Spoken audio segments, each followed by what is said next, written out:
ನಮಸ್ಕಾರ.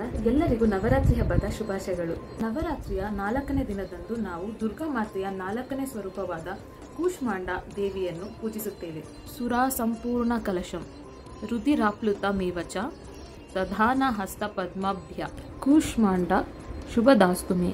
ಬ್ರಹ್ಮಾಂಡವು ಸೃಷ್ಟಿಯಾಗುವ ಮೊದಲು ಕೇವಲ ಅಂಧಕಾರದಿಂದ ತುಂಬಿತ್ತು. ಆಗ ದುರ್ಗಾದೇವಿಯು ಕೂಷ್ಮಾಂಡ ದೇವಿಯ ರೂಪದಲ್ಲಿ ತನ್ನ ನಗುವಿನಿಂದ ಈ ಬ್ರಹ್ಮಾಂಡವನ್ನು ಸೃಷ್ಟಿಸಿದಳು. ಸೂರ್ಯಲೋಕವೇ ದೇವಿಯು ವಾಸಿಸುವ ಸ್ಥಳ. ದೇವಿಗೆ 8 ಭುಜಗಳಿದ್ದ ಕಾರಣ ಆಕೆಗೆ ಅಷ್ಟಭುಜ ದೇವಿ ಎಂದೇ ಕರೆಯಲಾಗುತ್ತದೆ. ಹಾಗೆ ದೇವಿಯ 7 ಕೈಗಳಲ್ಲಿ ಕ್ರಮಶಃ ಕಮಂಡಲು, ಧನಸು, ಬಾಣ, ಕಮಲ, ಅಮೃತ ತುಂಬಿದ ಕಲಶ, ಚಕ್ರ ಮತ್ತು ಗದೆ ಇವೆ. ಸಿಂಹವು ಇವಳ ವಾಹನವಾಗಿದೆ.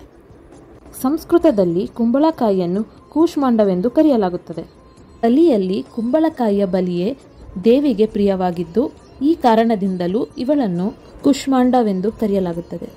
ದೇವಿಯ ಉಪಾಸನೆಯಿಂದ ಭಕ್ತರ ಎಲ್ಲ ರೋಗ ಶೋಕಗಳು ನಾಶವಾಗುತ್ತದೆ ಹಾಗೂ ಇವಳ ಭಕ್ತಿಯಿಂದ ಆಯಸ್ಸು ಆರೋಗ್ಯ ವೃದ್ಧಿಯಾಗುತ್ತದೆ.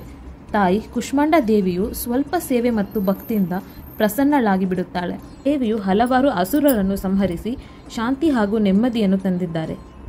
ದೇವಿಯನ್ನು ಭಕ್ತಿಯಿಂದ ಪೂಜಿಸುವುದರಿಂದ ಭಕ್ತರಿಗೆ ತಮ್ಮ ಎಲ್ಲ ಕೆಲಸದಲ್ಲಿ ಯಶಸ್ಸು, ಶಾಂತಿ ಹಾಗೂ ನೆಮ್ಮದಿ ಸಿಗುತ್ತದೆ. ಹೀಗೆ ದುರ್ಗಾ ಮಾತೆಯು ಕೂಷ್ಮಾಂಡ ದೇವಿಯ ರೂಪದಲ್ಲಿ ಇಡೀ ಬ್ರಹ್ಮಾಂಡವನ್ನು ಸೃಷ್ಟಿ ಮಾಡಿದರು. ಇಂದು ದೇವಿಯ ಮಹತ್ವವನ್ನು ಕೇಳಿ ತಿಳಿದುಕೊಂಡ ಪ್ರತಿಯೊಬ್ಬ ಶ್ರೇಷ್ಠ ತಾಯಂದಿರಿಗೂ ಶುಭವಾಗಲಿ ಎಂದು ಹಾರೈಸುತ್ತಾ ಧನ್ಯವಾದಗಳು.